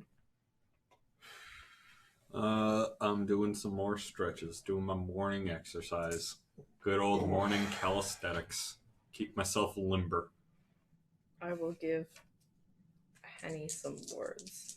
Well, thanks. On the edge of camp, you see Eldorn going through, like, fencing forms and different sort of, like... what's the word I'm looking for? Choreography? Is that what I'm looking for? What? Either way, I'm just using this to describe what a companion is doing in the morning, so it's not that important. He's going through his fighting forms. In return for you giving me wards, I'll give you some sort of political wards in the form of advice. Okay. Where we're heading, you might want to avoid this person who is known for doing this. Oh no, what's worse than that? Now never invest money in a caravan company, because when they go under, they just sell their caravans to the new company they made, and you lose everything that you invested. Thank you. No problem. Caravan economics. Yeah. Good times. Good times. It's almost a scam, but it is legal, so. Man, so is the United States. Who? Whoa! Where did that come from? Oh, this is a Christian server. No, it's not. Christian Fuck. Minecraft server. No, it's I mean, not. we are playing in literally an atheistic setting. Like, there are actively no gods. So I feel like if anywhere is going to be a Christian Minecraft server, it's not this stream. Sounds like just the place a missionary should head out, though, just in case, you know? Like, hey, Maybe that's your next character, your dad. my dad. That's That would be. fair. I feel like that'd be Yeah. fun, actually. I'm to recreate my dad in I'm Bloodwine. role playing my I'm dad. role playing my dad. Happy Father's Day. Happy Father's Day, Dad. You did. It's me. You. See, what if I just make an antagonist who's my dad, and we use this system to figure out whose dad would win in a fight? Well, how many dads has your dad brought to church by flexing? Not that many, but my dad has sold many dads lots of gravel. Oh, gravel. My dad did buy gravel, so that kind of makes... Yeah, no, he has the edge up where he'd be like, guess whose gravel company you bought from? It was me. Dad Gravel. Dad Inc. Dad Incorporated. Oh, man. So, we are back on the road. Do we want to pull up that map sector? Yeah. Who's going to be the first one keeping an eye out as we travel? Oh, solution. I keep yawning. It's past your bedtime. It is. I'm usually fast asleep at this point. Yeah. I go to bed very early. At 8 o'clock hits, and I'm like, oh, man, bedtime. Just done. Just out. So, you guys are like there ahead of the caravan, and in the middle of Absolution's watch, he actually goes by you guys one by one. He gets to you, Reggie, first, and he goes, "Do you want a mall?" As in the large like mall. I mean, I'm not against it. Good. Yeah, it's a little ways up. I've got to go back to be ahead of the group, but watch the left side. Okay. Absolution rides off, and like 2 minutes later, there's just like a big ass hammer on the side of the road. Well, I already have a big ass axe. Might as well have a big ass hammer. That's fair. I can become a big ass carpenter. So you give it a once over, and based on its construction, you figure that for any technical purposes, it's a mining sledge, but you can fight with it. Oh, Absolution. You know so little of the world of mining.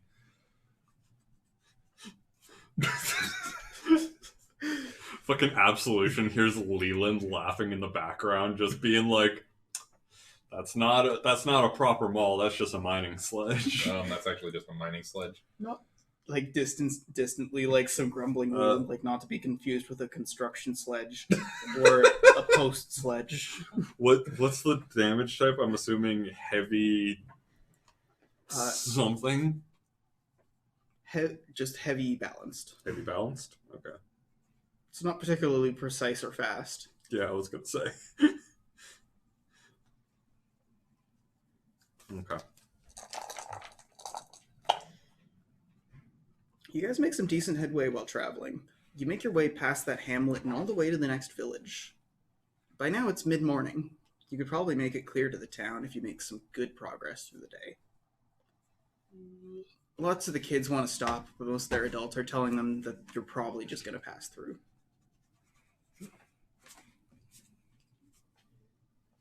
Who's going to keep watch next on the road? I will. All right, Henny rides forth. Well, first, but Got him. Got him indeed. Good joke. We're proud of you, Gaben. every joke I make is a great joke. That's why we're laughing. Huh? Sure. Uh-huh. See, you've mastered the art of silent laughter. Oh well, okay. At this point, like,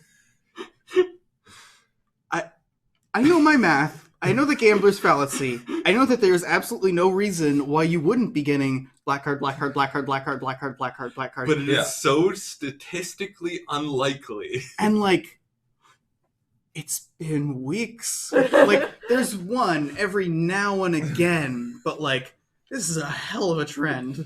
Yeah. Reggie just kind of walks over. Now, what god did you piss off? Apparently, you pissed off the god of, oh god, where is my hatchet? You ride, and you actually, like, ride hard, like, a good 10 minutes behind the caravan to pick it up after it fell out of the holster on the side of your belt. No, my hatchet.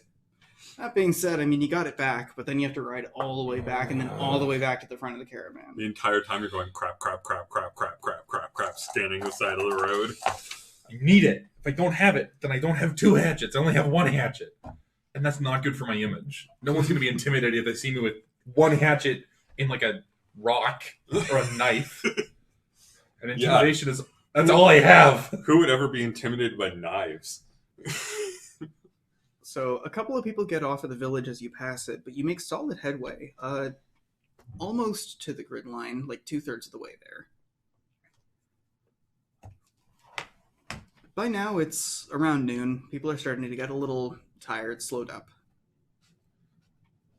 Should we stop for lunch? Like, stop out here for lunch Yeah, and just break kind of... momentarily. Yeah, we can break. I don't see why not. Right, and you guys stop by the side of the road. Sure enough, looking around, you're a little ways off from what looks like the starts of a long creek. A couple of the families take note, and a few of them ask for somebody to go with them, just so they can go and wash their clothes by the creek. I'll go. All right. The rest of you guys stick with the rest of the caravan by the side of the road as you're eating a meal. Some time passes, you're a little ways off while there's a few of them just sitting there washing some things. Nothing ends up happening for you to do, but never hurts to have someone around.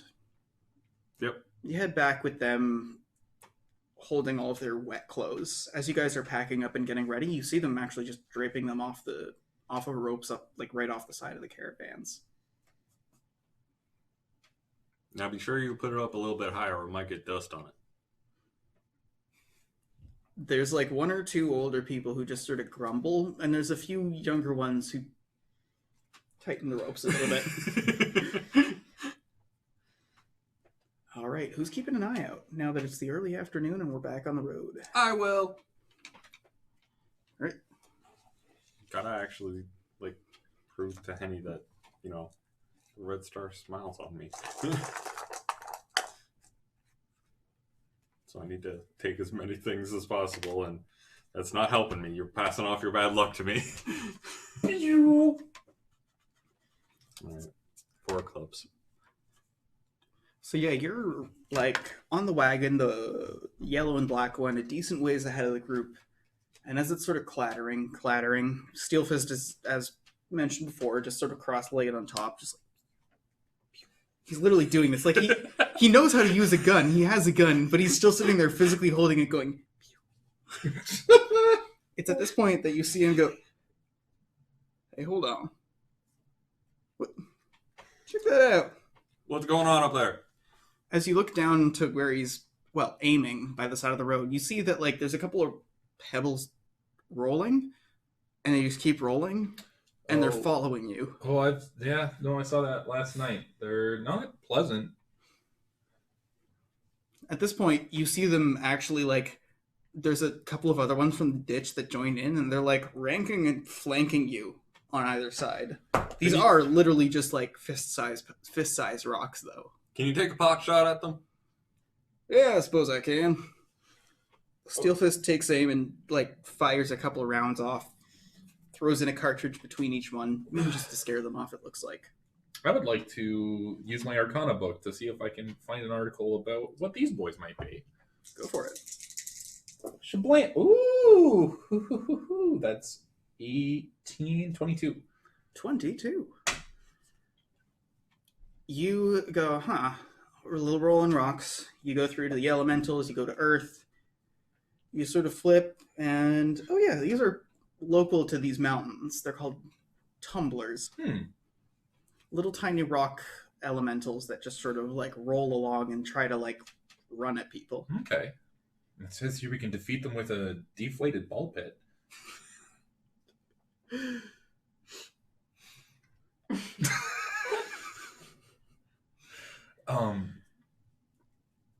Do they have any weaknesses? Same as any other earth elemental, air. Okay. Well, suppose we could blow at them. Real mean like. Oh, I got large lungs. I can do that. Then you just kind of. Right as you do that, Steelfist is like waiting as you're like inhale, and right as you're about to do it, he snipes and he just sort of like gets in position and goes whoo, and you see that like he channels a little bit and breathes out just this like gust of wind, and a number of them that are still tailing behind you in a bright flash of light annihilate with the elemental magic. See, that was beautiful. Impressive. So who's next? Currently, you're moving towards the late afternoon, but people are still making some headway. I say Steelfist. Steelfist. All right, you sort of zone out. Keeping watch is much more of a state of mind than it is anything else, so you're kind of just clattering along while Steelfist is sitting there. Well, now standing. He's almost surfing the wagon a bit, keeping an eye out with the extra bit of Elevation. Yeah, the extra bit of elevation up there. He's in a crow's nest. A corvo nest. A corvo. Yeah. No, you kind of did it better than I could. Yeah, I tried to think of, but no. Ooh.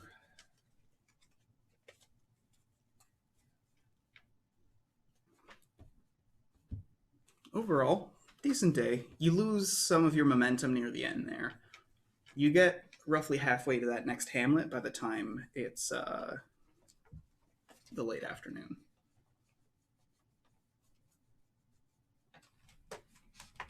You guys gonna keep traveling or no? It's early afternoon, so I say yeah. Late afternoon. Or late afternoon, sorry. I say yeah. Yeah, I'll keep going. Let's do it. All right, you guys keep up the momentum. Who's keeping watch now? Trunk. All right.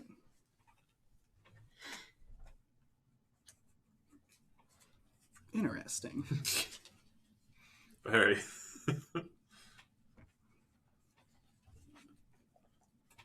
So you guys settle into a hamlet right as you're like nearing the end of the day. You've been traveling a little while. You're really clattering down. You move right to the next hamlet as supper kicks in. Mm-hmm. Your caravan circles and moves to one side of the market square, and another caravan circles on the other side of the market square. And as it's set up, you know, like you guys are adventurers patrolling around as people get ready, and you see their adventurers patrolling around as they get ready. And for the most part, all of them look normal until Trunk looks over, and there's a dude who looks like exactly like him, down to like the same make of like Trunk. It's Trunk. It's shrunk. It's Shrunk. Is he at the same height? a little bit. Which one's smaller? Roll science. It's tough to tell from here. You gotta eyeball that distance, right? Oh, luckily I have 3 dots in science and 6 mental. 6 mental, really? Yes. Wow. That's 8, 9, 10, 11, 17. These guys are like a half inch apart. But which one is smaller? It seems like the other one's a little smaller. Yes, has a small it's nick shrunk. in the ear too. It's Shrunk. Both of them just sort of like blink. You should go over and say hi. Or maybe you should really not go over and say hi. That's kind of the two extremes. I'll go over and say hi, though. Yeah, you make introductions. The guy's name is Gorg. He's a mercenary. Standard story. It becomes quite apparent that you haven't just magically found Trunk's twin brother. Just a really, really weird coincidence. Are there any other weird coincidences? The rest of these adventurers are just strangers to you. No one looks particularly familiar. Is there anyone there that bakes? I mean, in their caravan and yours, there's a number of bakers, but none of the adventurers. Okay. Wait a hold on. They hired Vesta as an adventurer. They're like, can you go on our caravan? And Vesta said, yes. I like that a lot. Anyway, okay. Well, supper time. You guys busying yourselves with anything? Yeah, I'm busying myself trying to figure out where this man came from. I'm suspicious. I told you. No, he told me where he came from. But why here? Why now? I'm losing interest in this. It's just to Reggie, this is just a coincidence. He's gonna go and pray. Well, put in a... Pray for good fortune, because he's been noticing it slipping. All right. What about through the evening? I'm rolling... what can I roll to figure this out?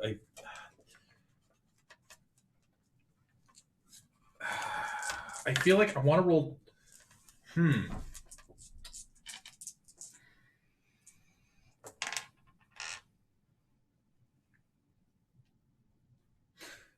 What would I have to roll to figure out exactly how similar these two are?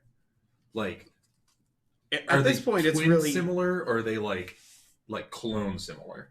At this point, it's one of those things where you're just like driving yourself nuts. They're a little like the one guy's like a half-inch shorter. He's got sort of darker circles around the eyes. He's got a nick in the one ear. Maybe one tusk is slightly larger than the other.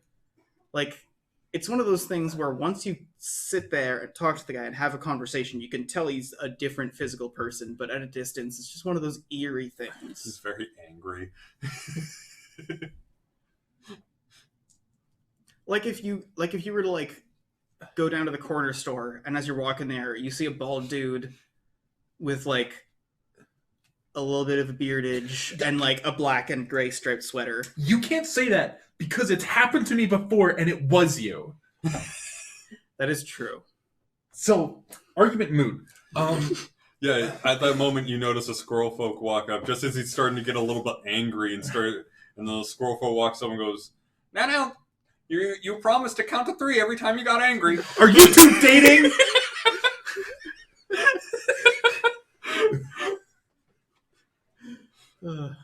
I can't. That's Will. Oh no, you're role playing this now. All right, I'm yelling. I'm Are the you two GM dating? here. There's no squirrel folk. This is my boat.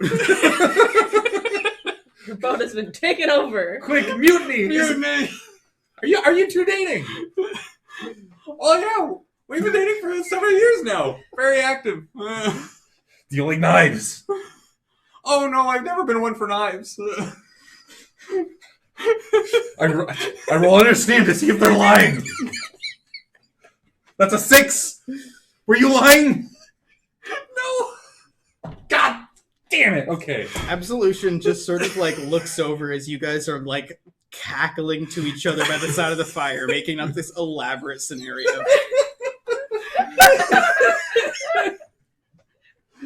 Don't pull it was all a dream on us. It wasn't all a dream. It was all a meme. It's at this point that Henny notices that her rations are a little bit out of date.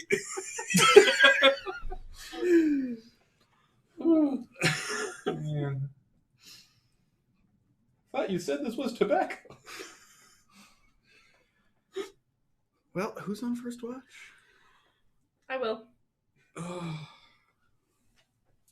I'm sorry, this session has been on the rails like twice, maybe. I mean, this session is mostly so you guys get a bit of distance between the last quest and the new one, and also, like, so new viewers can catch up and figure out who these characters are, how well they get along, what the dynamic is. I think we've thoroughly explored the dynamic. We've established that the dynamic is fuckery. Well, good-natured fuckery. Yeah. Except for the part where we... Except for the part where it wasn't good-natured fuckery. Yeah, except for the part where we torment Will. Yeah. That's okay. I torment you. I'm still trying to think of a good benefit for my dad to take. The thing is, I only know your dad in abstract through tales and illusions. So, like, if I start, like, suggesting anything, it'll be wrong. Okay, well, so far he has 4 dots in theology, 3 dots in performance because he plays music and he also like preaches. 1 dot in brawn, 2 dots in brawn, 2 dots in grace because he plays squash like a fiend, and he has ritual because he prays every day. I feel like he'd arm himself with a bow because he's obsessed with Robin Hood. If it's Robin Hood, then maybe Sniper? Sniper would be good, but I don't think he's fired a bow in his life. So he has no dots in weapon, correct? He doesn't have any dots in weapon. No, he has 1 dot in weapon. I don't think my dad would last. I don't know. If your dad stayed in town, that sounds like he's great. Like, he just lives in White Abbey preaching for Prospera, and that's it. No, he is still preaching for our Lord and Savior Jesus Christ. Just this, like, secretive cult in a remote corner of the continent where they worship this weird, like, made-up religious figure that some dude showed up one day and just started preaching about. See, what it is I feel like my dad in this scenario got slurped up into Bloodwine and was like, like, nothing's changed here. You got pulled through a multiverse hole to, like, preach to people who have never heard the word before. Yeah. With his amazing... No one plays squash. I feel like that would also be something he'd set up. Squash. He would not invent, but he would teach them the rules of squash. I mean, whacking a ball hard at a wall just seems like the sort of thing you do when you're angry. I feel like it would naturally develop in a civilization. Right, but he teaches the archaic rules of squash. It's a weird sport. It's a good sport. I like it a lot. 5 of clubs. 5 of clubs. Should Gabe set up for the rest of the session so he can go somewhere? So you're by the edge of the camp when you see what looks like a couple of people in the village sort of like eyeing the caravans. You give them a look, sort of purposefully set up your guard and make eye contact so they know that you know, and they slink off towards the edge of camp. You sort of work up a bit of paranoia for that 5 damage, wandering about, making sure they're not sneaking in, but that's what you got. Who's next? I'll take it. Ooh. Yay!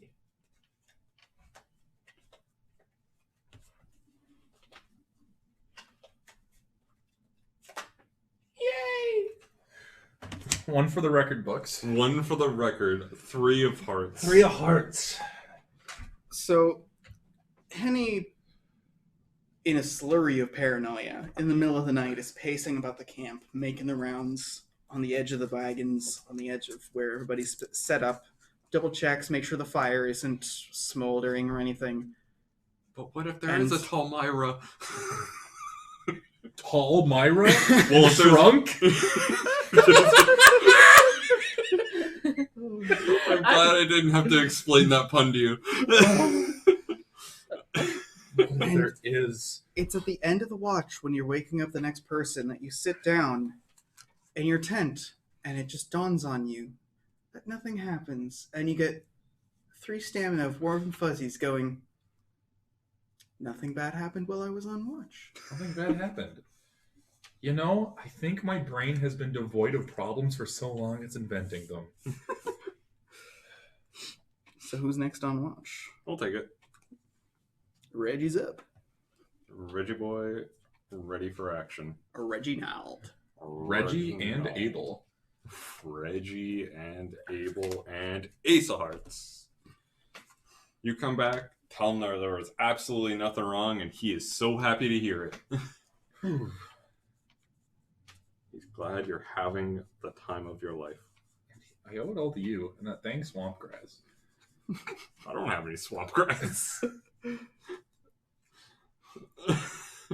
Oh, why? So, on your watch, things remain quiet, and you hear sort of like the grumblings of a sleeping Henny, and that Ace of Hearts of healing, you're just sort of grinning to yourself and chuckling, and you lean in and you go, Tall Mara. At which point, you wait, and you hear, Tall Myra. Tall Myra. Tall Myra and Shrunk. Tall Myra and Shrunk. So who's next? Absolution. Not Tall Myra. Tall Myra. That'll be my next character. Tall Myra. If you make Tall Myra, I'll make Shrunk. A squirrel folk who is 7 feet tall. A squirrel folk that's just abnormally tall for a And a squirrel green Torg that's like 3. Can Torgs get like dwarfism and be just like really small? I mean, yeah. And like, Tall Myra could have gigantism. Gotta include a race that's small Torg, and the giant's like, how small can we make these bad boys? Turns out, Like 5 feet is the smallest. like ponies? Like, I'm not sure. Like, you get the mini ponies? I like it if there's a cult of giants that are just so goddamn terrified that their abominations are rising up against them that, like, we gotta make them smaller. We gotta make them less threatening. No tusks. Very small. And they just make it person. A regular ass dude. Christ. Okay, I'm sorry to keep derailing things. Nah, derail after running to the bathroom. Just a normal ass dude. They don't talk like this. That's how you know. They're all chain smokers too. They don't want them to be healthy, so they're all just chain smokers. Oh, God. I feel like that cult is the weirdest cult in the world because it's just like, we still want to have servants, but like, they have to be absolutely useless. Yeah. They can't be capable of anything. Their entire society is run on slave labor, and we're terrified of them. Everyone else said we got them under control. We know better. We're just really small. We're gonna make them so that they're absolutely useless. They're not athletic, so they can't work for long periods of time because they're all chain smokers. They all have mustaches. Can't get rid of that. They actually can't get rid. Male, female, doesn't fucking matter. They cannot get rid of it. Like any blade that goes to the mustache just ends up breaking. Well, it's not that. It's that if you shave the mustache, they die.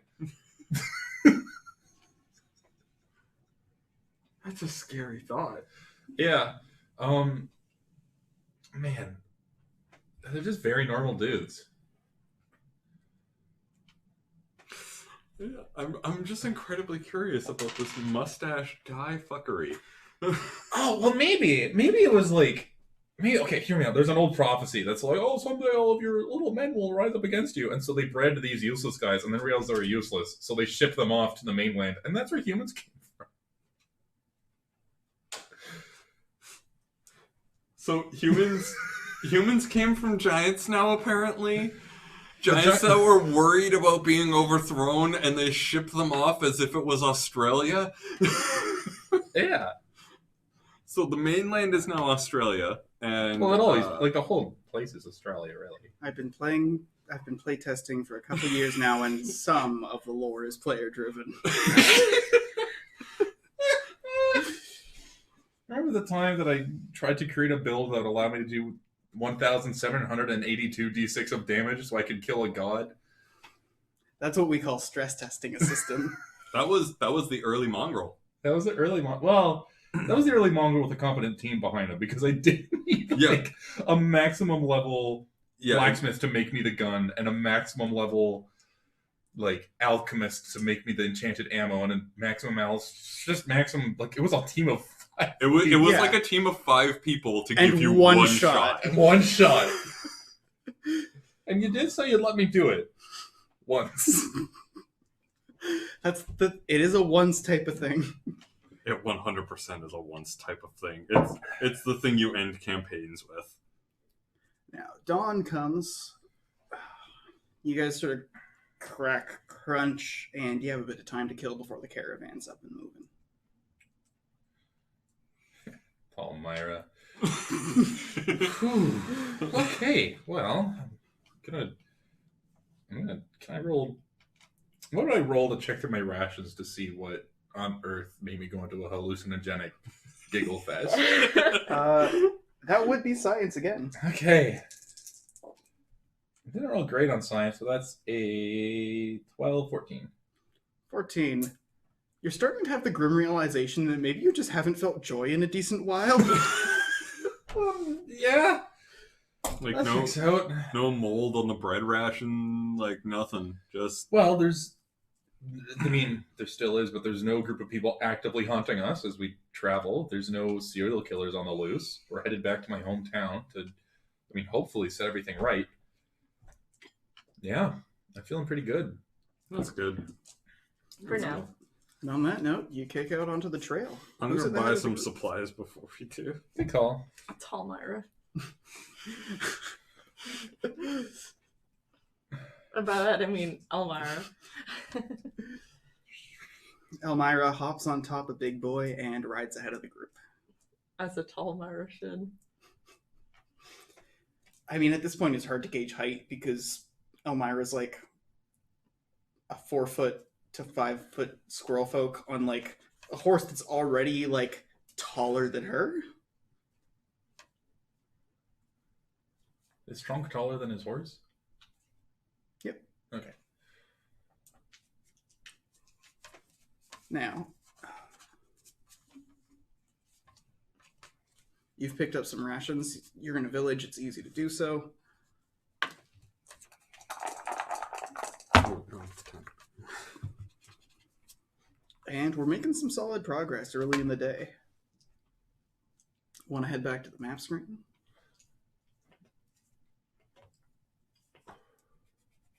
Lamb Chop. Lamb Chop. That's a fun name. It's an agricultural center of trade. Wow. Okay. We want to head west. All right. So you guys actually make it just to the cusp of town by the time it's mid-morning. Here you're in a proper town for the first time in a while. Actual narrow streets with a number of different specialized shops. You hear the ringing of blacksmiths. You see gunsmiths by the side of the market square tuning things up. Seems like here they have an actual proper firm market set up, not one that just comes every couple days. Here, there's a fork in the road where seems like for the most part, this is where the caravans are getting off.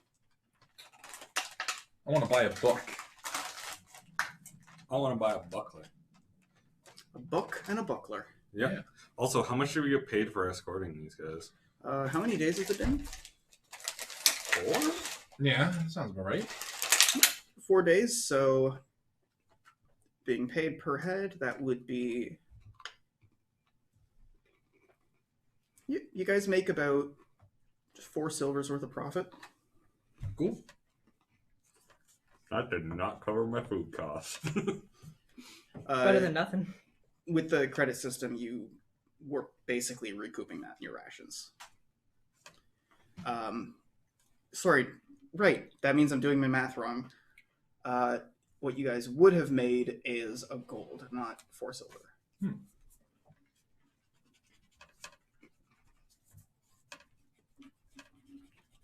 You guys are back on your own. Luckily, though, here, there's a number of people moving back and forth. And you see Corvo tottering off towards what looks like a town library. And that's where I'll end things off. We can pick this up next week when you guys will get the first of your, hopefully, many leads on your next bit of questing. All right. Cool. Yeah. Yeah, solid session. So on that note, if you guys want to see what happens next, you can come back here to twitch.tv/Mr. Croden. If you want to check it out on YouTube, you can go to youtube.com/Mr. Croden. And if you want to check out the rules to this very game, currently I'm doing one final rewrite, but for the most part, we're using the rules that are available at bloodwine.fandom.com with some exceptions, but shouldn't be too long before we get that up to date. Is there anything going on that's special? I don't think there's anything particularly going on this Friday, because this Friday is just kind of an in-between period for in-between games. We'll find something to play, maybe some more Borderlands, I don't know. Probably not Borderlands. I think Cam is a little bit busy. Yeah, We gotta flex. I can only play with my buddy Cam. We've decided. It is written. It is written. We do not proceed without the other. But we'll do something. I'll think of something. And next week is going to be Pokemon. Ooh. Yeah. Sword or shield? Maybe sword and shield. Too much at once. Oh. Whoa. Right. Well, in that case, we'll see you guys around. Thanks for tuning in and giving us a listen. Bye, everybody.